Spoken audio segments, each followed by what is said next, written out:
네, 안녕하세요. 레이스드라이버 강병입니다. 오늘 여러분들과 함께 만나볼 차량은 볼보의 신형 S60 모델입니다. S60 모델 중에서도 이 차에는 T5 엔진이 장착되어 있습니다. 250마력 2.0 가솔린 싱글 터보 엔진을 탑재하고 있고요. 구동 방식은 앞바퀴 쪽을 굴려주는 FF 방식을 탑재하고 있습니다. T5 모델 중에서도 모멘텀 모델 그리고 인스크립션 모델 이렇게 두 가지 트림으로 현재 국내에 수입이 되고 있는데요. 이 모델은 바로 W급인 인스크립션 모델이 되겠습니다. 이 차는 볼보에 있어서 굉장히 큰 의미를 갖는 차량입니다. 볼보가 새로운 플랫폼으로 전체 라인업을 재편을 하고, 그리고 또 S90이라는 세단을 내놓은 이후에 XC 시리즈대로 연타를 홈런을 친 상황에서 이제 정말 컴팩트 세단으로 제대로 한번 어떤 다이나믹한 그동안의 어떤 볼보의 이미지를 다시 한번 조금 더 젊게 끌어올리는 그러한 역할을 해주기 위해서 탄생한 모델이 바로 이 S60 모델이기 때문입니다. 그래서 이 차의 태그라인은 바로 스웨디시 다이나믹이라고 하는데요. 과연 이 차가 얼만큼 다이나믹하고 또 운전자를 즐겁게 해주는지 저와 함께 만나보시겠습니다. 자, 그럼 먼저 이 새로운 S60의 디자인을 한번 살펴보겠습니다. 확실히 기존의 S60과는 굉장히 좀 다른 기조를 가지고 있는데요. 이전 모델이 약간은 좀 작고 동글동글한 그런 느낌이었다고 한다면은 이제 이 S60 역시 요즘 나오는 볼보의 전체적인 패밀리 룩에 따라서 조금 더 넓은 면들 그리고 좀 날카로운 엣지 라인들을 많이 강조하고 있습니다. 앞쪽에는 역시 이 그릴 쪽까지 살짝 파고드는 이런 T자형 주간주행 등을 탑재한 LED 헤드램프가 들어가 있고요. 사실 헤드램프 안쪽은 프로젝션 타입이 들어가고 있지는 않지만 이 개별적인 반사판들이 코너의 방향에 따라서 좌측 우측으로 꺾어줄 수 있는 그런 스위블 타입의 어댑티브 라이팅 시스템이 들어가 있습니다. 그리고 이제 그 하단부에는 코너링 시에 그 방향으로 조명을 추가 제공해주는 안개등 겸용 보조 라이트가 들어가 있는데요. 전체 다 LED로 구성이 되어 있고요. 이 중앙 부분에 있는 주간주행등은 평상시에는 하얀색으로 빛이 나다가 방향지시등을 켤 때에는 노란색으로 색상 자체가 변해서 전멸이 되는 그런 타입을 가지고 있습니다. 자, 측면으로 오시게 되면은 차량은 굉장히 시원스럽게 뻗어나가고 있는 5스포크의 19인치 알로이 휠이 탑재가 되어 있는데요. 차량도 제가 처음 만나봤지만 이 타이어도 저는 이 차를 통해서 처음 만나보고 있는 그런 타이어가 되겠습니다. 컨티넨탈에서 나오고 있는 프리미엄 컨택 6라고 하는 새로운 타이어 패턴인데요. 그동안에 봐오던 타이어 패턴들과는 약간 좀 다른 점이 있어요. 그루브가 중앙에는 두 개가 이렇게 쭉 넘어가지만 측면에 있는 이 코너링 시에 차를 잡아줘야 되는 숄더 부분은 그루브가 통과하지 않고 이렇게 두 개의 면이 서로 연결돼서 측면 횡강성을 좀 더 높여주는 그러한 디자인을 가지고 있는 게 굉장히 독특합니다. 타이어 사이즈는 235, 40에 19입니다. 자, 그리고 이 차량 지금 이 휠 아치가 끝나고 나서 앞쪽에 있는 도어까지 오는 이쪽의 팬더 부분이 굉장히 거리가 멀죠. 언뜻 보면 앞바퀴 굴림이 아니라 뒤쪽으로 드라이브 샤프트를 통해서 넘어가는 그러한 느낌의 차체의 비율을 앞쪽에서 보여주고 있는데요. S90에서 먼저 선보였을 때만 해도 이제 그 차량은 좀 기암급이고 워낙에 이제 큰 차량이다 보니까 넉넉한 사이즈구나 라는 그러한 느낌으로 받아들여졌는데, 이제 이 S60으로 와서 이 디자인을 보게 되니까 정말 잘 달릴 것 같은 그런 긴장감이 느껴지는 컴팩트 세단의 그런 이미지가 굉장히 잘 강조되고 있습니다. 측면에 있는 사이드미러 같은 경우에는 쿼터글래스 쪽에 장착되어 있지 않고 바로 도어의 이 프레임에서 위쪽으로 올라오는 깃발 형태의 고급스러운 디자인을 좀 가지고 있습니다. 실제로 차 운전석 안에 앉아서 봤을 때에는 이 왼쪽 오른쪽 A필러 주변으로 이 틈으로 보여지는 시야를 추가적으로 제공을 해주기 때문에 안전하고 편안하게 부담 없는 주행을 할 수 있는 그런 타입이 되겠고요. 측면 부분은 전체적으로 굉장히 기교를 많이 부리지 않으면서도 은근히 긴장감을 줄 수 있는 그러한 캐릭터 라인이 들어가 있습니다. 앞쪽에 헤드램프에서부터 시작돼서 넘어오는 이 위쪽에 있는 벨트 라인 하나, 특히 뒤쪽 유리 쪽으로 오면서 살짝 위쪽으로 꺾어 가지고 속도감을 강조를 하고 있고요. 두 번째 캐릭터 라인은 여기서부터 시작이 됩니다. 그래서 뒤쪽에 팬더 위쪽으로 날카롭게 가르지르는 이러한 라인을 두 개를 교차로 쓰고, 그 외에는 나머지는 기존의 볼보 특유의 이 곡선 형태의 표면을 그대로 잘 살려주고 있습니다. 그래서 굉장히 길고 차가 여전히 옆에서 봤을 때도 바닥에 착 가라앉아 있는 것 같은 그러한 느낌을 좀 잘 주고 있고요. 이렇게 좁아지고 또 위쪽에서 내려오는 이러한 독특한 형태의 디에로 라인을 통해서도 다른 브랜드의 컴팩트 세단들과는 좀 다른 이 볼보만의 어떤 스타일링을 그대로 잘 간직을 하고 있습니다. 그동안 볼보에서 나왔던 세단형 타입 중에서 제 개인적으로는 이번 S60이 가장 예쁜 엉덩이를 가지고 있다는 생각이 들어요. 특히 이 위쪽에 꺾은 듯 안 꺾은 듯 살짝 이렇게 위쪽에 그 스포일러 기능을 할 수 있는 이런 꼬리 부분을 살짝 예쁘게 접어준 것. 그 아래쪽으로는 S90을 통해서도 뭐 익숙하게 우리가 보고 있는 최신형 볼보의 테일 램프 디자인을 그대로 패밀리룩을 따라서 가고 있습니다. 다만 다른 거는 미등 라인과 그리고 제동등이 들어오는 라인 사이에 좀 더 입체적인 디테일들을 추가를 해서 굉장히 좀 촘촘하고 좀 보석 같은 그런 디테일들을 잘 담아내고 있습니다. 그리고 이제 범퍼 하단부 쪽으로는 범퍼를 살짝 그 통합시켜 가지고 머플러를 뽑아내고 있는 이런 듀얼 타입의 머플러가 이 차의 파워를 어느 정도 좀 짐작할 수 있게 해주는 거죠. 그동안 볼보 하면은 그냥 조용히 천천히 안전하게 타는 차라는 이미지가 강했지만 지금 이 차 보세요. 그 사각형의 두 개의 머플러를 아래쪽으로 넓게 배치를 하면서 그냥 안전하게만 타는 차가 아니다, 이제는 좀 속도를 낼 수 있는 차다라는 구원의 메시지를 은근하게 전달을 하고 있습니다. 자, 이 차량은 뒤쪽에 이 안쪽 패키징도 굉장히 잘 되어 있어요. 트렁크 공간이 이 해당 세그먼트에서는 사실 쉽게 볼 수 없는 정도의 면적을 가지고 있습니다. 단순히 리터스로만 평가할 수 있는 부분이 아니고요, 실제로 짐을 안에 넣을 수 있는 적재 공간의 이 모양새가 어떻게 나왔느냐인데 정말 네모 반듯하게 이 적재 공간이 나와 있습니다.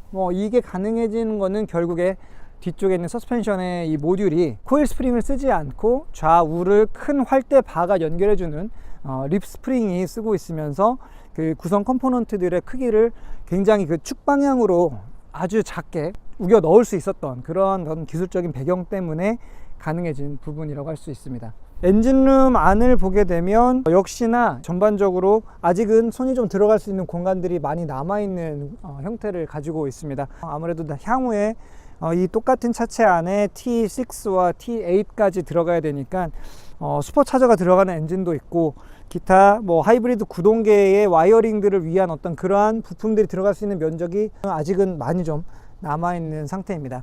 재밌는 거는 이 서스펜션의 타워 쪽인데요, 서스펜션의 타워가 굉장히 엔진룸 안쪽으로 많이 밀고 들어오는 모습을 볼 수가 있습니다.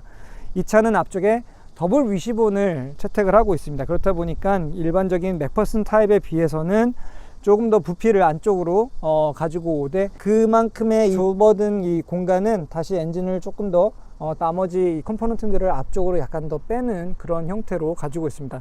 되게 재밌는 거는 옆에서 봤을 때는 이 아치에서 팬더까지 길이가 굉장히 길어서 엔진이 굉장히 뒤쪽으로 밀려 들어가 있을 것 같은 그런 느낌인데요, 엔진룸을 막상 열어보게 되면 엔진룸 안쪽은 전통적인 FF 방식의 어떤 그런 레이아웃을 그대로 보여줍니다. 이 앞쪽의 서스펜션 타워보다 엔진이 훨씬 더 앞쪽으로 이렇게 내걸려 있는 이런 형태를 띠고 있죠. 엔진 마운팅도 볼보는 요즘에 굉장히 이 그 지렛대를 크게 쓰고 있습니다. 그래서 지금 이 엔진 같은 경우에도 보시게 되면은 이쪽 그 조수석 쪽 서스펜션 타워 쪽에서 측면에서 고정을 하고 또 아래쪽에서 고정을 하는 식으로 해서 굉장히 긴 그 서스펜션 마운트 로드를 이용을 해가지고 엔진을 붙잡아 주고 있는 형태를 가지고 있습니다. S60의 운전석으로 들어와 봤습니다. 일단 굉장히 그 화사한 컬러의 가죽 시트와 도어 트림들, 전체적으로 실내를 아우르고 있는 이런 이 크림 색상의 실내가 굉장히 좀 그 편안한 가구에 앉아 있는 것 같은 그런 느낌을 주게 하는데요, 이 옆에 보시면은 단순히 여러 가지 그 각도만 조절하는 기능만 있는 것이 아니라 앞쪽에 있는 동그란 다이얼을 돌리게 되면 이 시트에 4가지 메뉴를 선택해서 추가적으로 세부 조정을 할 수 있는 그런 기능들이 있습니다. 예를 들면 사이드 볼스터를 조금 더 운전자 쪽으로 좁혀주는, 코너링 시의 지지력을 높여주는 이런 방식으로 조절하는 것과, 그리고 승하차 시에 좀 더 쉽게 타고 내릴 수 있게끔 넓혀주는 방식으로 조절하는 것도 가능하고요.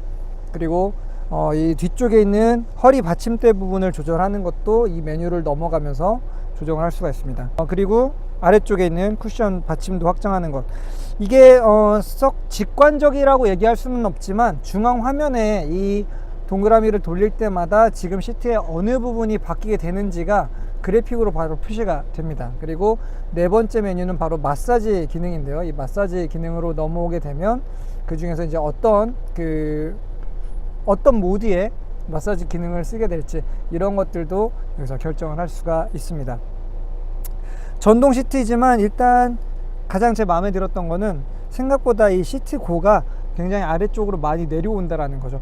외부에서도 말씀드린 어떤 디자인의 전체적인 테마가 굉장히 넓고 납작하고 그리고 차가 도로를 굉장히 가깝게 껴안는 느낌이라고 했는데요. 그렇게 외부 디자인을 해놓고 실내에 앉았는데 의자가 높게 있으면 그것처럼 또 어색한 일은 없습니다. 하지만 이 차 같은 경우에는 전동 시트 치고는 굉장히 힙포인트가 낮은 선까지 내려오게 됩니다. 그래서 제가 가장 선호하는 거의 비슷한 그런 위치까지 지금 내려와 있는 상태고요. 굉장히 폭넓은 조절 폭을 가지고 있습니다. 그리고 이 텔레스코픽 기능은 수동이지만 조절할 수 있는 폭의 범위는 굉장히 넓습니다. 볼보는 이것도 하나의 그 안전 기능으로 생각하는 것 같아요.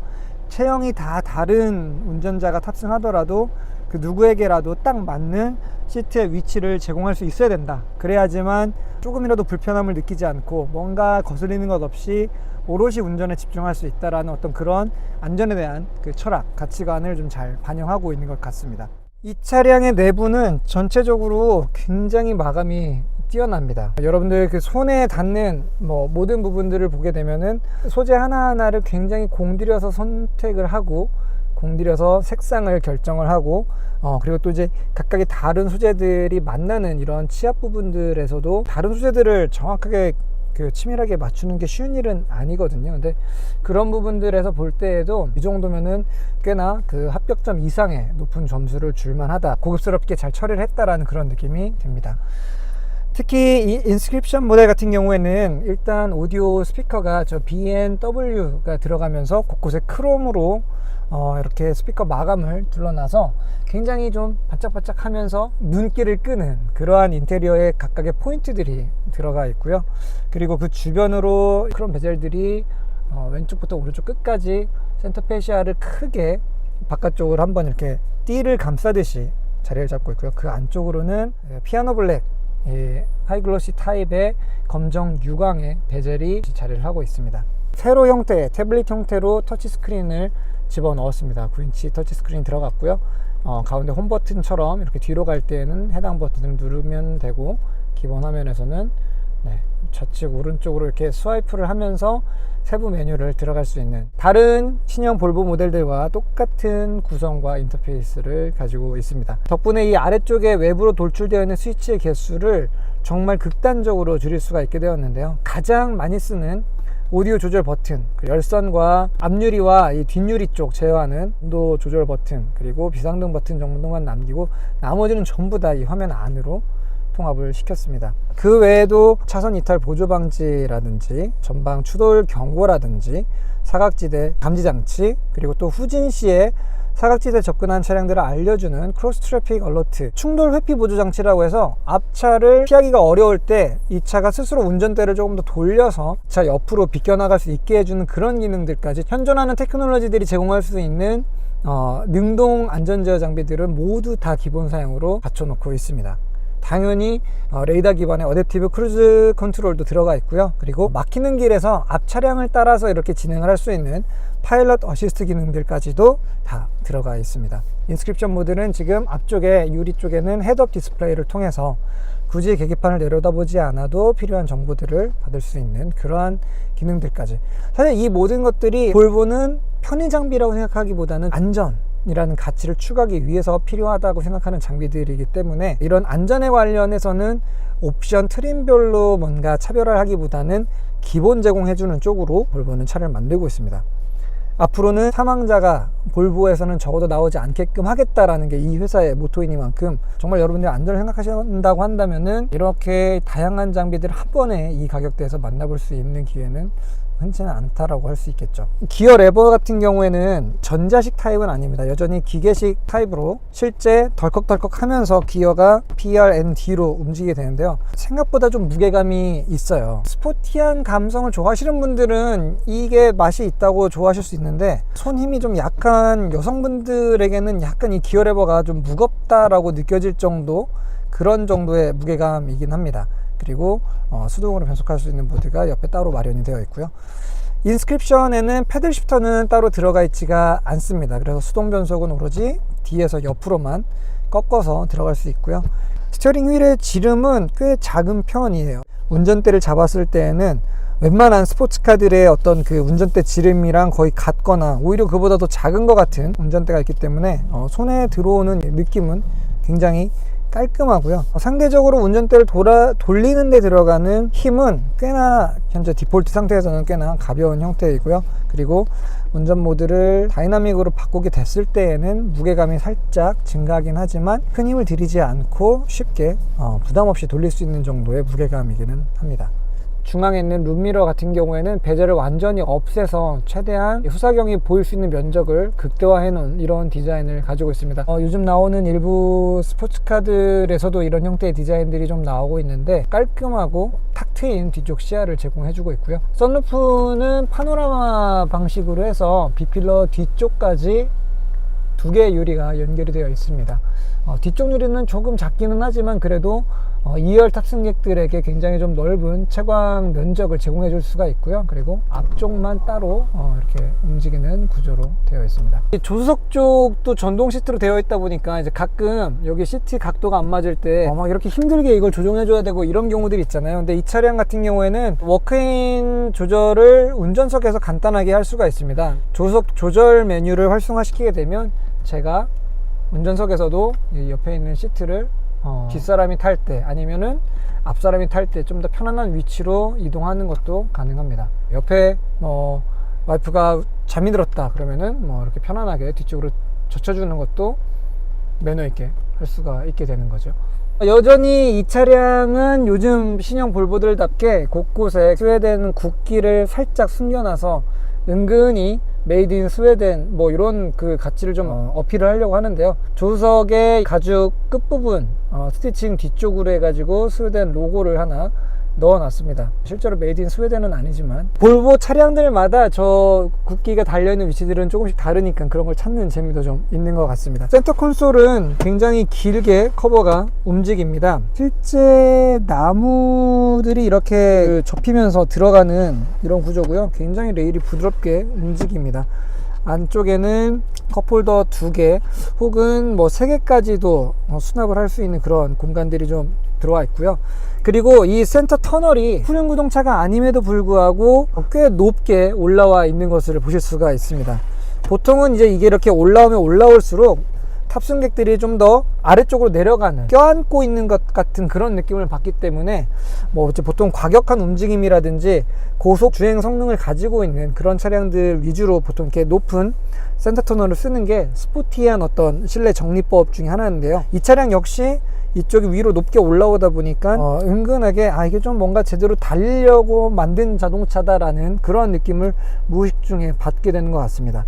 볼보가 하나 잘하고 있는 거는, 우리가 보통은 시트 사이 틈으로 물건들을 많이 좀 이렇게 빠뜨리잖아요. 제가 지금 이 키를 보통 핸드폰 정도 두께 되는 거를 이렇게 놓게 돼도 이 사이의 간극이 굉장히 치밀해서 이 틈으로 물건들이 잘 들어가지 않게끔 이 센터 터널과 시트의 사이에 어떤 유격을 거의 없애놓은 그러한 디자인을 가지고 있습니다. 이제 뒷좌석인데요. 뒷좌석은 진짜 커졌어요. 지금 제가 운전석을 제가 탔던 위치로 놔두고 그대로 왔기 때문에 시트 고를 가장 낮춰놓은 상태거든요. 근데 그럼에도 여전히 앞시트 아래쪽으로 제가 발을 살짝 이렇게 집어넣어서 추가적으로 레그룸을 확보할 수 있는 그런 공간이 나오고 있고요. 뒤쪽에 타는 가족들에게 좀 더 무게를 두고서도 활용할 수 있는 패밀리 세단으로서도 굉장히 잘 역할을 해줄 수 있을 것 같습니다. 이제는 뒤쪽에 있는 그 공조장치도 따로 온도를 이렇게 별도로 왼쪽 오른쪽을 나눠서 조절을 할 수가 있을 정도로 고급 사양이 많이 추가가 됐습니다. 결국 이 차는 4존 클라이밋 컨트롤이 가능해진 거죠. 4개의 별도적인 온도 조절을 하는 것도 가능해졌고요. 그리고 송풍구는 가운데에도 있지만 B필러 뒤쪽에서도 찬바람을 빠르게 뒤쪽으로 보내주는 역할을 해주고 있습니다. 시트의 방석은 높이가 살짝 좀 낮은 편이에요. 아마 이 루프 라인을 염두해서 아래쪽으로 좀 깔아 놓은 게 아닌가 싶긴 한데, 덕분에 몸의 어떤 흔들림이나 이런 것들도 조금 더 낮출 수가 있고요. 그리고 바닥면은 전륜구동이지만 오릴 드라이브로 이 드라이브 샤프트가 가운데를 지나가기 때문에 해당 공간은 좀 높게 센터 터널이 올라와 있습니다. 하지만 그 외에 나머지 공간은 굉장히 평면으로 넓게 면적을 만들어 놔서 2명이 성인이 탄다고 했을 때는 굉장히 편안할 거고요. 가운데 사람이 탄다고 해도 센터 터널을 좁고 높게 끌어올린 형태이기 때문에 뭐 웬만큼 많이 불편함을 느끼지 않고 장거리 이동을 하는데도 큰 도움이 될 수 있을 것 같습니다. 특히 가운데 부분의 시트 면적도 꽤나 넓게 되어 있고 특별히 위쪽으로 많이 돌출된 형태도 아니기 때문에 어떤 여행에 있어서 또 굳이 뒤에 성인 3명이 탄다고 해도 큰 불만은 나올 것 같지는 않습니다. 제가 하나 좀 작은 감동을 한 부분은 바로 이 독서등인데요. 독서등이 이제 밝기 조절을 원하는 데서 멈출 수 있는 디밍 기능이 들어갔어요. 그래서 이거를 길게 누르고 있으면 어두워졌다가 다시 밝아졌다가 이런 식으로 연속적인 밝기를 조절할 수 있게끔 합니다. 그래서 자기가 원하는 그 밝기에서 멈추면 물론 차 안에서 독서를 할 일이 얼마나 있을지 모르겠지만 어쨌든 이런 작은 디테일 부분들까지도 볼보가 챙겨주고 있다는 거. 측면에 있는 유리의 개방감은 뒤쪽으로 살짝 올라오기는 하지만 그냥 이렇게 정상적으로 앉아 있을 때에는 바라보는 데 있어서 굉장히 탁 트인 시야감을 잘 제공을 해주고 있고요. 앞유리와 뒷유리 마찬가지로 유리가 끝부분으로 올라올 때에는 모터 스피드가 낮아지면서 혹시라도 무언가 낄 때 대응할 수 있는 시간을 벌어주는 안전의 측면까지 배려하는 것도 역시 볼보답다 라는 생각이 드는 부분이 되겠습니다. S60을 가지고 도로로 나와봤습니다. 첫 번째로 노멀 컴포트 모드에다가 놓고 주행을 이어가고 있는데요. 이 구간들은 지금 노면이 제대로 보수가 안 돼가지고 굉장히 안 좋은 구간들인데, 일단 첫 번째 승차감은 여전히 안락하고 여유있다 라는 게 첫 인상이에요. 지금 이 차는 23540에 19인치 대형 휠을 끼고 있었습니다. 타이어 스펙만 보고 봤을 때는 이 컴팩트 세단의 이 정도 크기에서 좀 고급스러운 승차감을 내기가 쉽지는 않겠다라고 예상을 했었는데요. 실제로는 40 시리즈 19인치가 아니라 한 45 시리즈의 18인치 타이어를 타고 있는 것 같은 그 정도의 어떤 요철 처리 능력을 보여주고 있습니다. 쇼크 옵서버가 움직일 때 하이스피드 범프 그리고 로우 스피드 범프라는 개념이 있는데, 로우 스피드 범프는 정말 어른스럽게 약간 좀 능글맞게 아주 잘 제어를 하는 반면에 하이스피드 범프에 대해서는 약간 좀 강하게 댐핑이 설정이 되어 있어 가지고 좀 튕겨내려는 경향들이 살짝 느껴지고 있어요. 그래서 좀 빠른 속도로 이렇게 도로에서 다리로 넘어가는 어떤 이음매를 친다거나 아니면은 맨홀 뚜껑이나 포트홀 같은 높이가 좀 있는 거를 타당하고 때릴 때에는 어느 정도 이렇게 순간적으로 반발력으로 인해 가지고 차가 조금 흔들리는 그런 모습들도 보이기는 합니다. 하지만 대부분의 경우 이 로우 스피드 범프의 영역에서는 중형 세단의 그 평균 이상의 움직임을 보여주고 있어요. 왼쪽 오른쪽에 있는 아웃사이드 미러 같은 경우에는 외관에서 봤을 때에는 사실 굉장히 사이드 미러 크기가 좀 돌출되는 면적이 좁은 편이거든요. 그래서 뒤쪽에 시야 확보하는 데 있어서 조금 애매하지 않을까라는 생각이 들었는데, 이제 플렉 타입으로 장착되다 보니까 조금 더 운전자의 얼굴 쪽으로 가깝게 와서 마운팅이 되어 있습니다. 그래서 거울 면적은 실제로 좀 작긴 하고요. 볼록 거울을 쓰고 있는 조석과는 달리 거의 평면 거울을 쓰고 있는 운전석 거울은 면적이 작기는 하지만 그래도 좀 더 가깝게 들어와서 보여주기 때문에, 그리고 또 블라인드 스팟 감지 장치가 거울 안에 표시가 되고 있기 때문에 특별히 거울의 면적이 작아서 느껴지는 불편함을 찾기 힘든 것 같습니다. D5 엔진은 250마력의 출력을 냅니다. 결코 적지 않은 출력입니다. 이 마력수에 비해서 고RPM에서 이렇게 호쾌하게 나가는 그런 특성을 추구하기보다는 저회전 영역대에서부터 굉장히 두터운 토크로 밀어붙이는 실용 영역 구간에서의 어떤 파워 위주로 설정이 되어 있습니다. 고출력으로 올라가서 5000rpm 이상으로 가게 됐을 때에는 생각만큼 250마력의 차로 내뻗는다라는 느낌이 들지는 않아요. 5000에서 6000 사이보다는 한 5500 정도에서 10섭을 하는 게 오히려 그 다음 단의 토크를 이용해 가지고 쭉쭉 밀고 나가는 묵직한 추진력을 느낄 수 있는 그런 방법인 것 같고요. 실제로 최대 토크도 거의 한 1300, 1400rpm 영역대에서부터 거의 최대 수준으로 올라가서 2000rpm 근처에서 가지고 노는 파워가 가장 여유 있게 좀 위력 있게 느껴지는 구간이라고 생각이 됩니다. 실제로 자동 트랜스미션은 이 차의 엔진 회전수를 그렇게 많이 쓰게끔 허용하지는 않습니다. 대략적으로 한 6000rpm, 6100rpm 이전에 무조건 시프트업을 하게 되고요. 매뉴얼 모드로 여러분들이 달린다고 해도 해당 rpm에 도달하게 되면은 자동으로 시프트업을 하게끔 프로그래밍 되어 있습니다. 완전히 수동기어 차처럼 내가 회전수를 가지고 놀 수 있는 그런 차는 아니고요.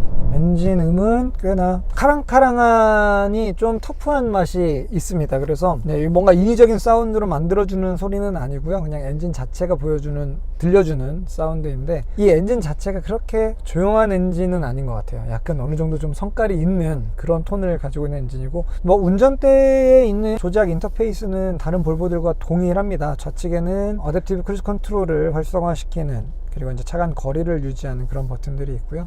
우측에는 기본적으로 오디오 컨트롤 버튼과 앞쪽에는 트리미터를 조정할 수 있는 메뉴 버튼, 그리고 음성 인식 버튼이 자리를 잡고 있습니다. 이렇게 부드럽게 가속을 할 때에는 거의 한 1700rpm에 다다르기 전에 따박따박 다음 단으로 기어를 올려주면서 연비를 챙겨가는 그러한 변속 패턴을 보여주고 있고요. 자, 그러면 이제 주행 모드를 다이나믹 모드를 기반으로 제가 살짝 개인 맞춤을 해놓은 인디비주얼 모드로 가보겠습니다. 저 기본적으로는 다이나믹으로 놓고요. 조향력은 중간, 파워트레인 특성은 다이나믹에 놓고요. 브레이크 특성도 다이나믹에 놓은 이런 구성으로 갑니다. 스타트 기능은 활성화를 시켜놓고, 자, 확실히 이 엔진 매핑을 다이나믹 쪽으로 돌리게 되면은 보다 더 높은 RPM을 쓰면서, 물론 RPM을 많이 쓴다면 가속감도 좋아지는 거지만, 이 차는 가장 두드러지는 게 가속감보다는 소리예요. 엔진의 소리가 훨씬 더 라이브하게 실내로 잘 전달이 된다라는 거. 그리고 그게 볼보임에도 불구하고 묘하게 운전자를 자극할 수 있는 그런 소리라는 게 좀 뜻밖입니다. 어차피 이 차는 이제 그 300마력이 넘는 버전으로 가도 6기통 엔진이 들어가지는 않아요. 결국에는 이 4기통 모듈러 엔진 하나 가지고 다 활용을 하는 그런 엔진인데, 그 하나를 쓰는 엔진이 그래도 이렇게 좋은 사운드를 내준다라는 거는 참 다행인 것 같습니다. 자, 이 차 앞바퀴 굴림에서 통상적으로 허용할 수 있는 거의 상한선의 출력이죠. 250마력. 물론 요즘에는 타이어 기술이 좋아져서 꼭 250마력 이상의 앞바퀴 굴림차가 무용지물이냐라고 한다면 그거는 전혀 아니다라고 말씀드릴 수 있어요. 어차피 저는 350마력짜리 앞바퀴 굴림 경주차를 타고 경기를 많이 나가봤기 때문에, 과거 기준으로 단순히 이제 6대4의 무게 비분을 갖고 있는 차체에서 대략 250마력이 전륜 한계다라고 얘기했었던 거지만, 지금은 또 기술의 변화 발전으로 인해서 꼭 그런 것만 아닙니다. 하지만 어쨌든 일반적으로 봤을 때는 300마력 이상 되는 그 출력을 앞바퀴만으로, 두 바퀴만으로 전달하는 거는 로스가 좀 많다라고 여겨지죠. 그러니까 지금 딱 가지고 놀만한 출력은 보통 200마력 중후반 정도 대가 한계라고 보실 수가 있을 것 같아요. 이 차는 딱히 기계식 LSD가 들어가 있다거나 스포츠 전용 서스펜션이 적용되어 있다거나 하는 정도로 대놓고 경쟁사의 스포츠 세단을 저격하기 위한 어떤 그러한 장비까지 올라가 있지는 않아요. 하지만 그럼에도 불구하고 볼보는 이 차를 어느 정도 좀 다이나믹한, 좀 더 젊은 세대들의 운전의 재미를 볼보가 전혀 모르고 있는 회사는 아니다라는 어떤 그러한 얘기를 하고 싶어 하는 것 같습니다. 실제로 이 차를 가지고 하중 이동을 주면서 코너에 들어가 보게 되면은 네, 전혀 예상하지 못한 움직임을 발견할 수가 있게 됩니다. 제가 이 차를 가지고서 약간 구불구불한 와인딩 로드에 들어서서 코너를 몇 개를 지나고 난 순간 이 차의 앞바퀴에서 오는 접지력의 느낌이 보통 내기 수준은 아니다라는 것을 깨달았어요. 흡사 W25의 그 세팅이 잘 된 차량들의 느낌이랑 좀 비슷했었는데요. 실제로 스펙을 확인해 보니 이 차는 W25 플랫폼을 가지고 있었더라고요. 앞쪽에 굉장히 많은 하중을 이용해서 코너에서 롤링을 발생을 시켜도 양쪽의 바퀴가 동시에 지면을 움켜쥐는 느낌을 받습니다. 통상적으로 앞바퀴 굴림 차량들은 바깥쪽 타이어 쪽에만 힘을 의존해서 접지력을 발생시키는 경우들이 많은데, 이 차 같은 경우에는 내측륜에서도 굉장히 강하게 땅 바닥 쪽으로 그 차에 쓰러지는 힘을 받아서 타이어의 사이드월을 짓누르는 그런 힘을 느낄 수가 있거든요. 그래서 굳이 LSD가 들어가 있지는 않지만 실제 코너 중간에 토크를 전개를 해서 걸어준다고 해도 안쪽 바퀴만 따로 스핀하는, 안쪽에 하중이 가벼워서 안쪽 타이어만 스핀하는 그런 경우는 거의 느낄 수가 없습니다. 프리미엄 컨택 6라는 타이어는 그립 레벨이 제가 알기로는 그렇게 높은 타이어는 아닌 걸로 알고 있어요. 하지만 트레드웨어를 보면은 280 정도 선입니다. 미슐린 PS4가 320인데 반해서 오히려 그보다 좀 더 부드러운, 어쨌든 마모는 더 빨리 되는 그러한 성향의 타이어라고 볼 수 있는데요. 이 타이어는 어떻게 보면 오히려 하이 그립으로 가는 것보다 이 차의 성향이 굉장히 좀 잘 들어맞습니다. 그립의 절대적인 레벨이 아주 높지는 않지만 그립의 변화함, 그리고 하중의 변화와 횡가 속도에 전달되는 그 힘에 따라서 굉장히 일찍부터 되게 다양한 정보와 신호들을 운전자에게 전달을 해줘요. 소리로도 그렇고 이 사이드월이 눌리면서 조금씩 희미해져가는 접지력의 레벨도 그렇고, 그리고 이제 그것을 이 W25 서스펜션을 통해서 운전자에게 전달해주는 이 차의 어떤 셰시의 반응도 꽤나 훌륭한 편입니다. 급제동할 때에도 마찬가지거든요. 급제동할 때에도 사실 피칭이 끝까지 들어가기 전부터 타이어가 미세하게 우는 소리를 내면서 점점점 타이어의 접지 한계에 접근하고 있다는 것을 청각적으로 굉장히 정확하게 전달을 시켜줘요. 그래서 하체 구조와 지금 이 타이어의 매칭은 완전한 스포츠 모델로서라기보다는 컨트롤성을 봤을 때에는 정말 잘 매칭이 되어 있는 그런 구조다라고 말씀드리고 싶어요. 전륜의 그립 레벨과 후륜의 그립 레벨의 조화도 코너링 상황에서는 정말 꽤나 재미있게 세팅이 되어 있습니다. 이 앞타이어 쪽은 끈질기게 횡가 속도에 저항하면서 그립을 놓치지 않으려고 하고요. 그리고 속도를 조금 더 올려가서 차의 하중 이동을 늘리면 그때 아주 미세하게 뒤쪽에 있는 인테그럴 링크 쪽이 타이어의 그립을 살짝 놓치면서 오히려 언더스티어가 일어나려고 하는 그 순간부터 뉴트럴 성향으로 꼬리를 조금씩 날려주는 그러한 움직임을 보여줍니다. 이 차량은 ESC를 완전히 해제할 수가 없습니다. 그래서 ESC 스포츠 모드로 놓고 타고 있는데요. 과속방지턱을 타고 넘을 때에도 일반적인 모양의 과속방지턱이라고 한다면 속도를 그렇게 많이 줄이지 않아도 될 정도로 안락하게 대범하게 껴안고 넘어갑니다. 자, 워낙 이 토크가 출중하기 때문에 토크 스티어가 없다라고 얘기할 수는 없어요. 그리고 특히 저단 영역에서는 변속이 될 때마다도 약간의 토크 스티어를 느낄 수 있을 정도로 굉장히 구동력이, 추진력이 작지는 않습니다. 하지만 뭐 그거를 통제하는 게 굉장히 까다롭다라고 느낄 정도의 양은 절대 아니니까 염두를 하고 타야 될 정도까지는 아닌 것 같고요. 이 8단 변속기는 변속이 그렇게 빠르지는 않습니다. 그리고 기본적으로 패들 시프터가 없기 때문에 수동 모드로 조작하면서 탈 일이 그렇게 많이는 없을 것 같아요. 그래서 오히려 그냥 주행 모드에 맞춰서 자동 변속 모드인 D에다가 놓고 타는 것이 이 차의 성향에는 더 좀 잘 맞는 주행이 될 것 같고요. 어차피 수동 모드로 탄다고 해도 회전수를 자유롭게 더 높게 쓸 수 있다거나 하는 그런 부분들은 없기 때문에 차에게 변속은 그냥 다 맡기는 게 가장 마음이 편한 것 같습니다. 이질감도 가장 적고요. 확실히 기존의 S60과 1대1로 비교해보면은 다이나믹해졌고 훨씬 더 재미를 줄 수 있는 그런 볼보가 됐습니다. 하지만 여전히 완전 고속 주행용 차로 염두에 두고 개발한 차는 아닌 것 같아요. 성향상 좀 더 고급스럽고 럭셔리 세단 쪽이 차라리 더 맞는 그런 이미지를 가지고 있습니다. 그래서 고속 주행으로 하다가 요 차를 만났을 때에도 빠르게 차의 자세를 다잡기보다는 안에 타고 있는 사람이 놀라지 않게끔 어느 정도 부드러운 포용력을 가지면서 수평으로 돌아오는 그러한 그 댐핑 성향을 가지고 있거든요. 결국에는 이것도 안전에 관련된 볼보의 고집일 것 같은데요. 볼보는 어떠한 상황에서도 차 안에 있는 사람들이 놀라지 않는 게 중요하다고 생각하는 것 같아요. 볼보 S60 안에서 속도를 높이게 되면 차는 생각보다 꽤 빠르게 주행을 유지할 수가 있어요. 빠르게 코너를 돌파하는 것도 가능하고 빠르게 고속도로에서 A부터 B까지 이동하는 것도 가능합니다. 그런데 다른 스포츠 세단들과 또렷하게 차이나는 부분은 어떠한 경우에도 운전자를 놀래키거나 당황시키는 법이 없어요. 아마도 볼보는 여전히 스포츠 주행에서도 안전을 가장 최우선시하는 철학을 놓치지 않고 있는 것 같습니다. 탑승자가 언제나 평온한 상태를 유지할 수 있게끔 도와주는 것, 그것이 바로 이 볼보가 추구하는 그런 방향인 것 같거든요.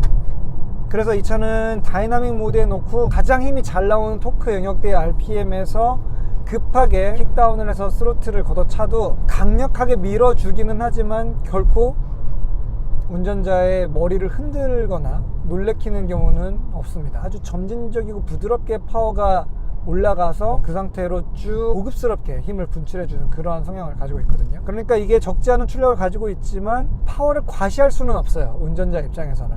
다만 부드럽게 안전하게 그 힘을 꺼내서 요리할 수 있게끔 차가 제어를 해줍니다. 그것이 어쩌면은 이들이 말하고 있는 스웨디시 다이나믹이 아닐까라는 생각이 들어요. 스릴은 없지만 안전과 컨트롤을 제공할 수 있는 자동차. 그리고 뭐 요즘에는 이제 막연히 뒷바퀴 굴림보다 앞바퀴 굴림이 핸들링 성능이 떨어진다 라고 얘기할 수도 없을 만큼 구동 방식을 거의 그 갭을 줄일 수 있는 하체 세팅 이런 것들이 충분히 가능해졌습니다. 적어도 S60의 이 전륜 후륜 서스펜션에서는 그 정도의 기술력을 볼보가 가지고 있다라는 거는 충분히 입증을 하고 있고요.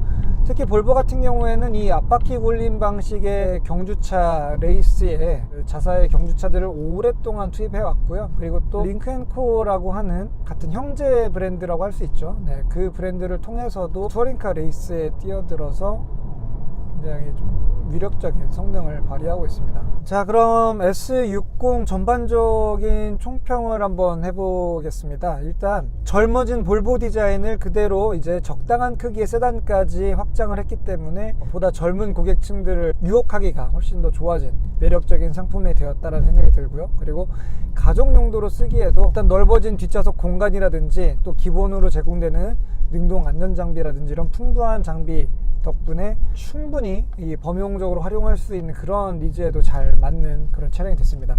그리고 마지막으로 그동안에는 사실 S60에서 기대하지 않았던 너무 좀 지루한 운전만을 해야 되는 거 아니야? 안전하지만 재미없는 차, 이러한 이미지를 어느 정도 상당히 좀 희석시켜 줄 수 있는 그러한 달리기 성능까지도 이제 갖춰지게 된 것 같아요. 그리고 향후에 추가될 T6나 T8 엔진이 오게 된다고 한다면은 꽤나 매콤하게 달리는 짜릿한 그런 주행 성능을 갖는 차량들도 나오게 될 겁니다. 그러한 모든 어떤 긍정적인 변화 뒤에도 여전히 이 차는 볼보라는 사실, 볼보만의 어떤 고유한 색채가 그대로 잘 남아있다라는 게 어떻게 보면 가장 좋은 부분들이죠. 이 세세한 작은 단점들은 페이스리프트 때 좀 개선이 됐으면 하는 부분들이 있어요. 뭐 계기판의 반응 속도라든지 트랜스미션의 반응 속도라든지 뭐 이러한 부분들. 하지만 전체적으로 볼보가 이번에 새로 내놓은 S60 역시 아마 연타석 홈런의 주인공이 충분히 될 자격이 있지 않을까라는 생각이 듭니다. 지금까지 저는 레이스드라이버 강병이었습니다. 감사합니다.